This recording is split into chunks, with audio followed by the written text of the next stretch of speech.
A esta hora, el encuentro que esperabas. Encuentro con la ciencia con Modesto Montoya.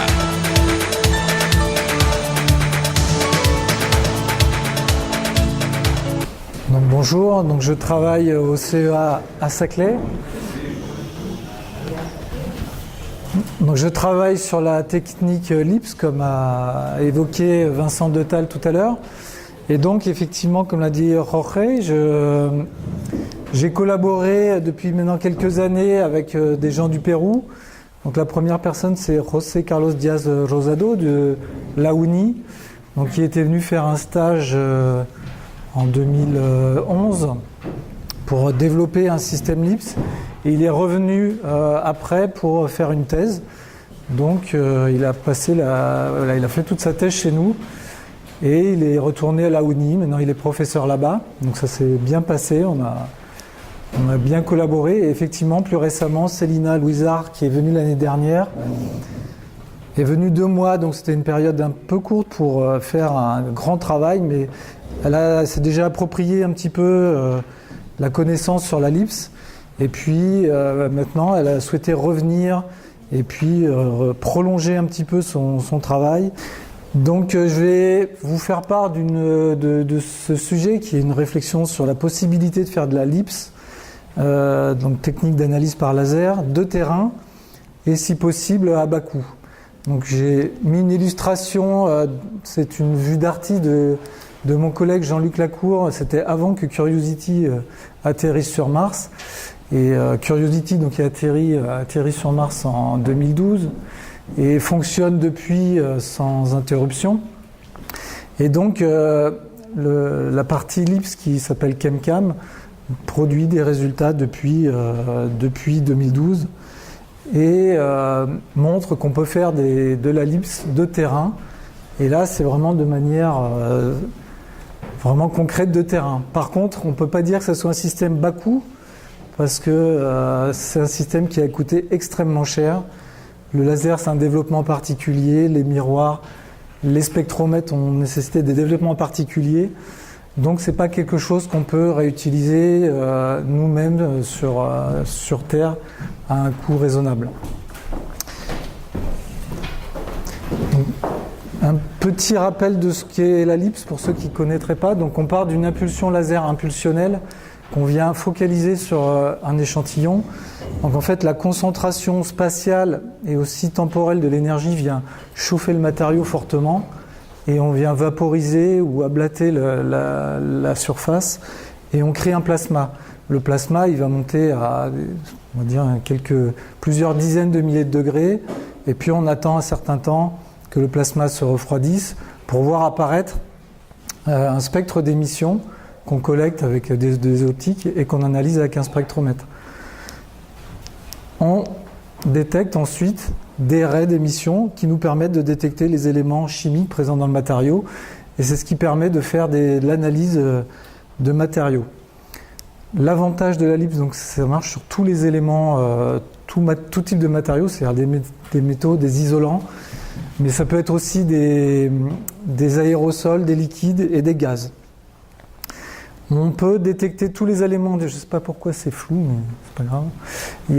On peut détecter tous les éléments du tableau périodique, donc pas avec la même sensibilité. Il y a les éléments en haut du tableau périodique sont plus sensibles à détecter que ceux du bas, et aussi on détecte plus facilement ceux de la gauche du tableau que ceux de la droite. On a une grande dynamique de mesure, c'est-à-dire qu'on peut détecter jusqu'à, on va dire, la partie par million, voire un peu en dessous pour les éléments les plus sensibles, jusqu'à 100%.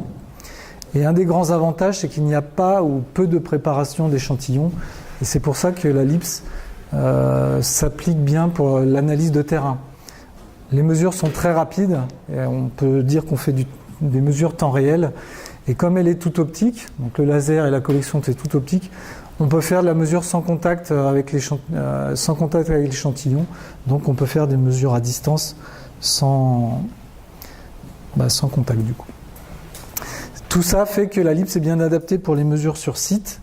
Et c'est un peu pour ça, notamment pour l'analyse en milieu hostile, c'est pour ça qu'on la développe, cette technique au CEA.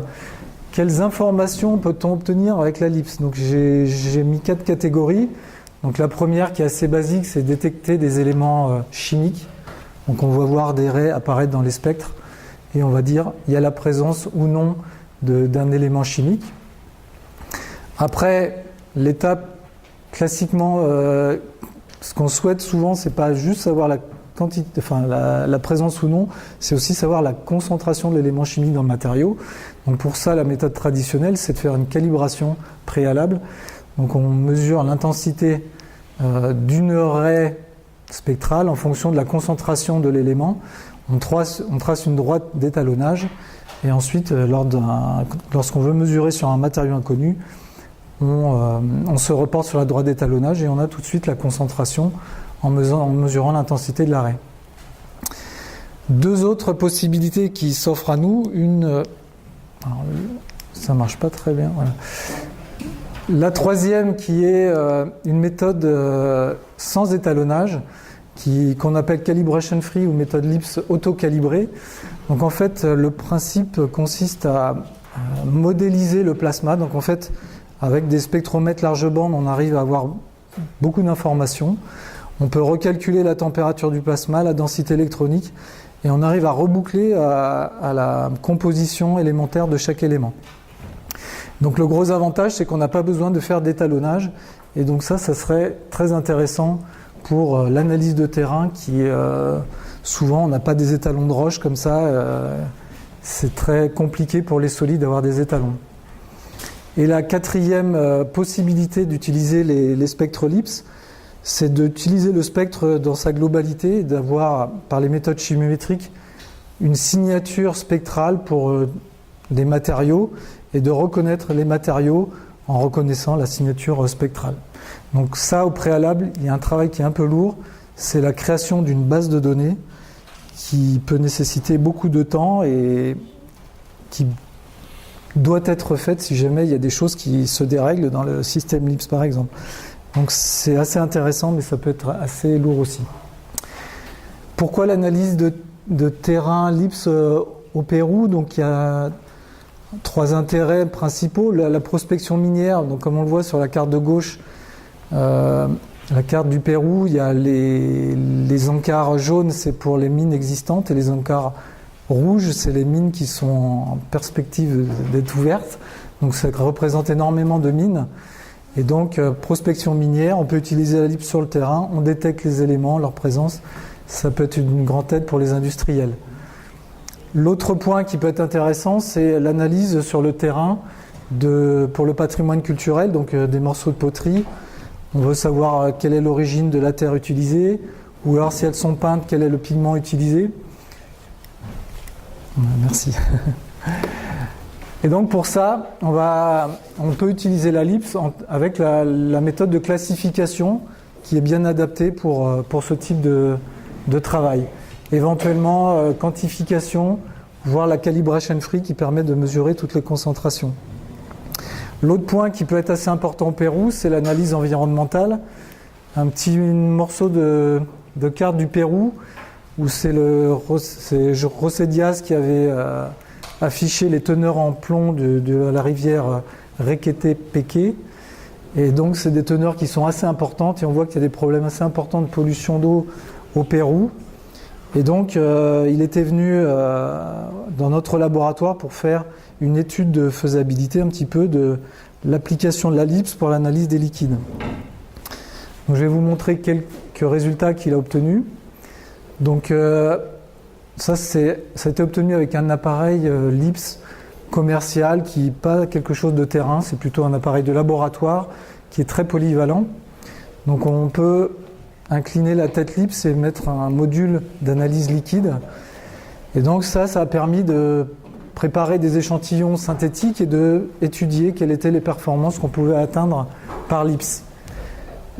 N'ayant pas trop le droit d'utiliser du mercure, du plomb ou du cadmium, on a fait l'analyse sur de l'aluminium, qui est aussi un contaminant pour l'eau. Et on a obtenu une très belle droite d'étalonnage, donc c'est vrai que là, sans problème, on se dit on va pouvoir faire des mesures de pollution chimique dans l'eau. parce qu'avec une droite comme ça, on peut être très quantitatif et avec des limites de détection qui sont compatibles avec ce que les normes autorisent. Bon, ça c'est pas fait avec un appareil de terrain qui, comme j'ai dit, a un point important et coûte un peu cher. Et donc, on a poursuivi l'étude et là on s'est posé la question, l'aluminium qu'on avait mis dans l'eau était à l'état dissous, mais s'il est aggloméré à des particules ou à l'état de particules, qu'est-ce qui se passe? Et en fait, assez rapidement, on a été assez surpris. Là, ça, c'est la droite d'étalonnage obtenue avec l'aluminium dissous. La même droite, les mêmes mesures obtenues, cette fois-ci avec des particules d'alumine, avec une taille de 2 microns, et 12 microns, et 30 et 87 microns. Et plus on augmente la taille des particules, plus le signal LIPS disparaît. Donc il n'y a plus de proportionnalité entre la quantité d'aluminium dans l'eau et le signal qu'on observe. Donc ça a été un vrai problème. Et puis du coup, lors de l'avancement de la thèse, on a réussi à comprendre... mais j'ai pas mis le... Si, voilà. Du coup, la conclusion en fait de la thèse, ça a été que on a compris pourquoi il y avait baisse de signal. Et donc, c'est simplement parce que quand le laser impacte l'eau, il va ablater l'eau, mais aussi les particules qui sont au sein de ce volume ablaté. Mais si les particules sont trop grosses, le laser ne va ablater qu'une partie de la particule. Et en fait, la chute de la pente d'étalonnage correspond exactement à la fraction non ablatée par le laser des particules. Et donc, ce qui a mis en évidence que la LIPS pour l'analyse des liquides, c'est bien, mais voilà, si les éléments chimiques sont sous forme des particules, on risque d'être embêté pour voir la totalité de l'élément chimique. Alors, c'est un effet à seuil, c'est-à-dire que si les particules, dans notre cas, c'était à peu près 1 micron, donc là on voit qu'à 2 microns, on a une baisse d'à peu près un facteur 2. Si on avait des particules à 1 micron ou plus petites, on aurait un comportement comme de l'aluminium dissous. Donc ça, on l'a compris, donc peut-être qu'on peut envisager une filtration, analyser les grosses particules d'un côté et le liquide filtré de l'autre côté. L'autre effet qui est assez pénalisant en LIPS, c'est l'effet de matrice. Donc là, c'est plus de l'aluminium qu'on essaye de quantifier, c'était du cuivre. Et là, on a voulu comparer, le cuivre était dissous, mais au lieu d'avoir de l'eau claire, on a pris différents types d'eau, donc de l'eau auquel on a rajouté des acides humiques, donc ça représente la végétation qui s'est décomposée, ou de la bentonite, donc de l'eau boueuse, et aussi on a rajouté des particules qu'on avait comme ça pour voir si ça influençait le signal. Et voilà ce qu'on a obtenu, on a eu différentes droites d'étalonnage, ce qui veut dire qu'en fonction de la turbidité de l'eau, on risque d'avoir des écarts sur les mesures obtenues par LIPS. Donc ça, c'est pas trop... c'est un inconvénient en LIPS. Donc après, ce qu'on peut faire aussi, c'est normaliser les signaux. Donc la raie de cuivre, on l'a normalisée avec une raie d'hydrogène, puisque l'hydrogène est présent en abondance dans l'eau. Donc du coup, on a pu normaliser les signaux de cuivre par l'hydrogène. Et en fait, toutes les droites d'étalonnage deviennent confondues. Donc on a réussi à normaliser les signaux. Et là, on peut dire qu'on peut être capable de faire une mesure, même s'il y a un effet de matrice dû à la turbidité de l'eau. Là, c'est le début du travail de Célina Louizard qui est venue l'année dernière. Et donc, l'objectif de son travail, c'est de voir s'il est possible d'identifier les pigments des poteries. Et donc, elle est venue avec quelques poteries commerciales et quelques poteries Inca. Et donc, elle a commencé à faire des essais sur les différents pigments. Donc, une des difficultés, c'est que les peintures représentent une très fine couche par rapport à la poterie elle-même. Et donc, on ne va pas pouvoir accumuler des tirs laser au même endroit pour améliorer le signal. Donc ça, c'est une difficulté. Ça veut dire qu'il faut travailler, on va dire, tir par tir sur la peinture. Et donc ça amène une difficulté. Assez vite, on va passer d'un signal de la peinture au signal de la matrice. Et donc ça va changer les résultats, donc il faut faire attention à ça. Donc elle a commencé à faire un travail de analyse au tir à tir pour voir combien de tirs on pouvait autoriser pour avoir un signal optimal.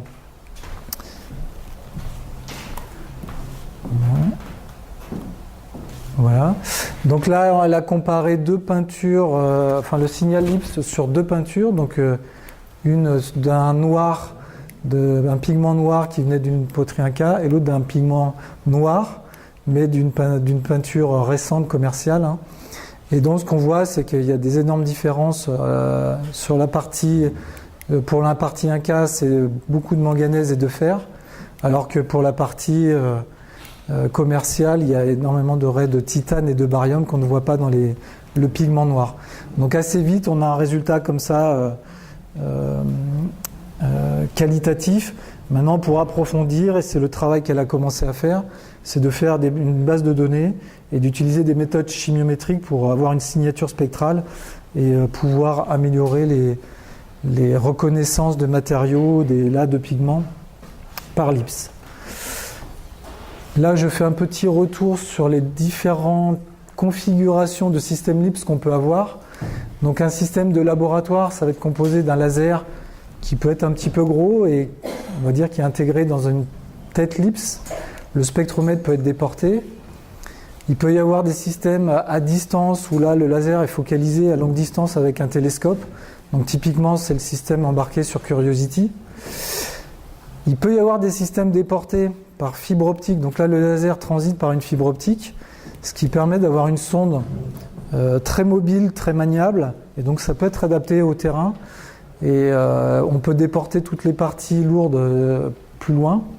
Et après, il y a, de façon vraiment optimale pour le terrain, des appareils portables, LIPS, donc qui tiennent dans la main, voire de la micro-LIPS. Mais là, la micro-LIPS, ce n'est pas un appareil qu'on va pouvoir utiliser sur le terrain parce que ça nécessite une précision, une stabilité du système. Il faut préparer l'échantillon, ce qui n'est pas forcément simple sur le terrain. Le à distance, je l'ai éliminé parce qu'on peut l'imaginer sur le terrain comme Curiosity, mais c'est des systèmes en général beaucoup plus chers parce que le laser, comme on tire à distance, il faut de l'énergie, donc c'est un gros laser.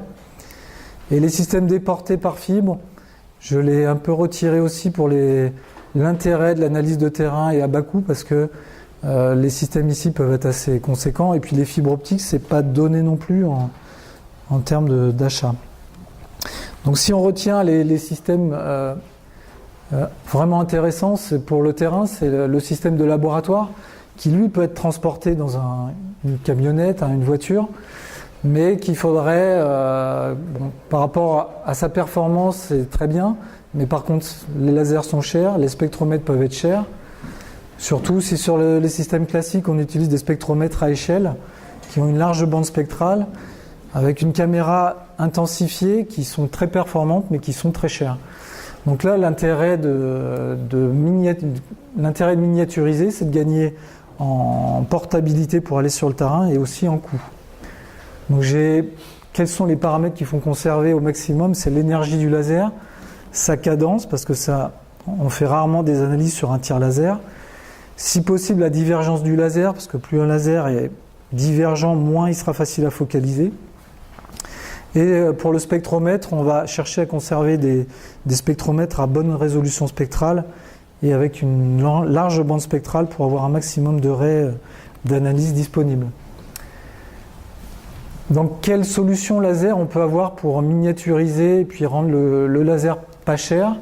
Donc, en fait, il y a un des critères, c'est que souvent en LIPS, on a un seuil qui est un seuil, c'est pas absolu, c'est un seuil typique, on va dire. Il faut dépasser un éclairement d'1 gigawatt par centimètre carré. Si on ne le dépasse pas, on ne va pas avoir de plasma, ou si on a un plasma, on risque d'avoir des instabilités ou une mauvaise ablation. Donc il faut dépasser le plus possible ce gigawatt par centimètre carré. Donc ce qui implique d'avoir plus d'1 millijoule d'énergie si on a un spot d'environ 100 microns, focalisé sur 100 microns. Donc ça va donner des contraintes sur le laser qu'on utilise. Donc il y a des solutions de mini laser YAG donc comme ils sont petits avec peu d'énergie, on peut ne pas les refroidir à l'eau, donc ça fait des lasers compacts.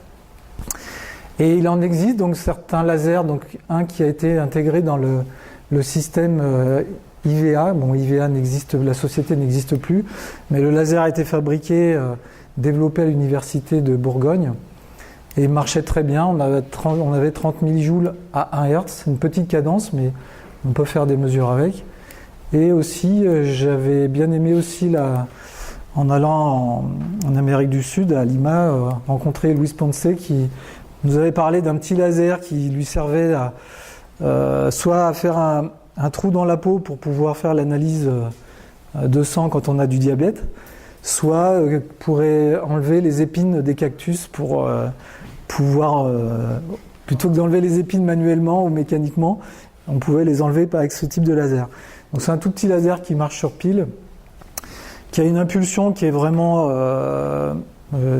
très bizarre. C'est un train d'impulsion, donc il y a une durée d'impulsion très longue, mais il y a tellement d'énergie qu'on arrive à faire un plasma avec. Et ça peut être un laser bas coût. Et peut-être l'avenir, ce sont ces lasers-là. Donc il y a le système ici d'AirTrack, qui est un petit laser aussi néodymium avec un pompage diode. Et là, on peut avoir des impulsions de quelques dizaines de millijoules à 30 Hz. Et tout ça sur des tailles très compactes. On a un deuxième modèle ici, le Kigre, qui est pompé par diode. L'inconvénient du pompage par diode, c'est que les diodes, c'est quelque chose qui est très cher. C'est plusieurs milliers d'euros les diodes. Donc s'il y a de la maintenance, c'est pas forcément intéressant. L'autre voie, mais que j'ai mis en orange, qui est peut-être plus pour le futur, c'est que il pourrait y avoir des lasers microchips. Et pour l'instant, l'inconvénient, c'est qu'on ne dépasse pas, on va dire, les 100 microjoules. Et on peut faire des plasmas avec, ça a été fait, il y a eu des publications, mais ça reste des choses faites en laboratoire en focalisant fortement le faisceau sur des dimensions très petites. On est à la limite de la microablation, donc on n'est pas dans les cas d'analyse de terrain. Pour les spectromètres, donc, alors là, si on veut baisser le coût, c'est clair qu'on ne va pas utiliser de ICCD, donc de caméra intensifiée. Alors l'inconvénient, c'est que la sensibilité de détection, elle va baisser. Et aussi, on va perdre la porte temporelle. Donc en fait, l'intensificateur sur ces systèmes-là sert aussi de faire une porte temporelle et d'avoir une détection des signaux LIPS résolus en temps, ce qui permet d'améliorer considérablement les rapports signal sur bruit. Donc ça, on fait une croix dessus, et puis on prend des monochromateurs compacts. Et donc là, on peut avoir une résolution de l'ordre de 0,1 nanomètre, ce qui se fait classiquement. Par contre, la bande spectrale, par rapport au spectromètre à échelle, elle se réduit notablement.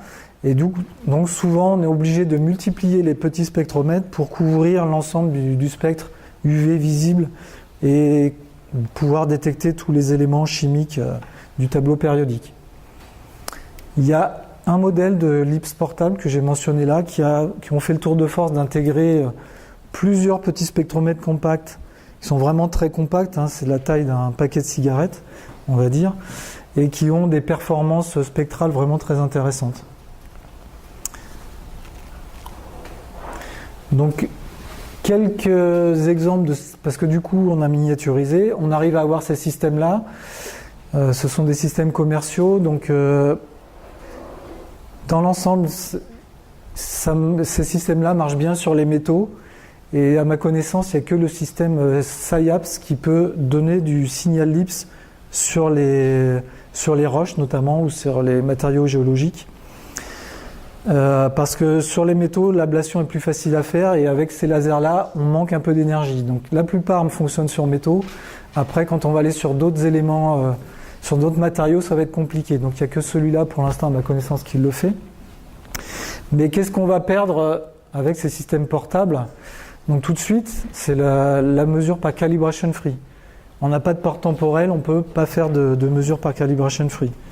On a une signature spectrale et on a automatiquement une réponse, une reconnaissance de matériaux, donc ça c'est pleinement opérationnel. Sur la partie quantification, les systèmes pourraient être quantitatifs, mais en fait quand on est portable comme ça, au contact avec la main, il y a des problèmes déjà d'homogénéité des matériaux, c'est-à-dire que c'est très localisé comme analyse, on ne sait pas exactement où on tire, Donc ça va être très très compliqué d'avoir des mesures quantitatives.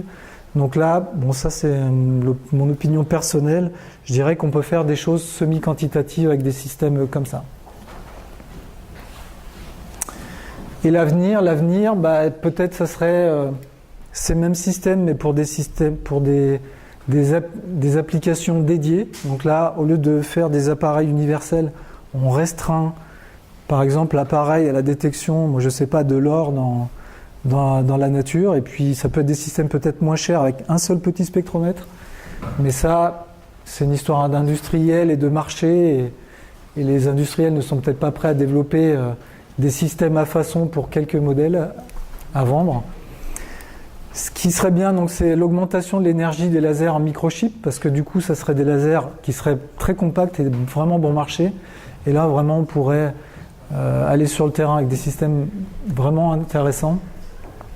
Et on pourrait du coup créer un plasma sur tous les matériaux, voire sur les liquides. Donc ça, là, les appareils portables ne feront pas d'analyse de liquide comme ça. Là, il faut plutôt, pour l'analyse de liquide sur le terrain, se reporter sur une machine, on va dire transportable, qu'on met dans une camionnette ou dans une voiture.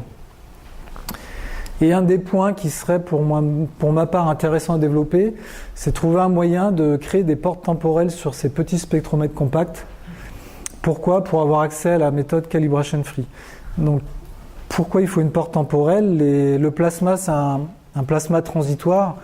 Quand le laser impacte la surface, le plasma est créé et s'étend, se détend.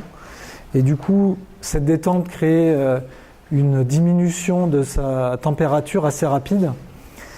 Et en LIPS classique, on fait une détection avec une large porte temporelle, mais durant cette large porte temporelle, la température varie tellement qu'on ne peut plus faire recoller un modèle avec les mesures LIPS. Donc il faut des portes temporelles courtes pour que le delta T ici soit le plus petit possible, avoir une température, on va dire, stable. Et si on pouvait avoir ça, on pourrait imaginer des systèmes portables sur le terrain qui pourraient faire de la calibration free. Et là, on pourrait s'affranchir des étalonnages et donc analyser, on va dire, tout et n'importe quoi avec une précision qui serait assez intéressante pour de l'analyse de terrain, on va dire. Merci à vous.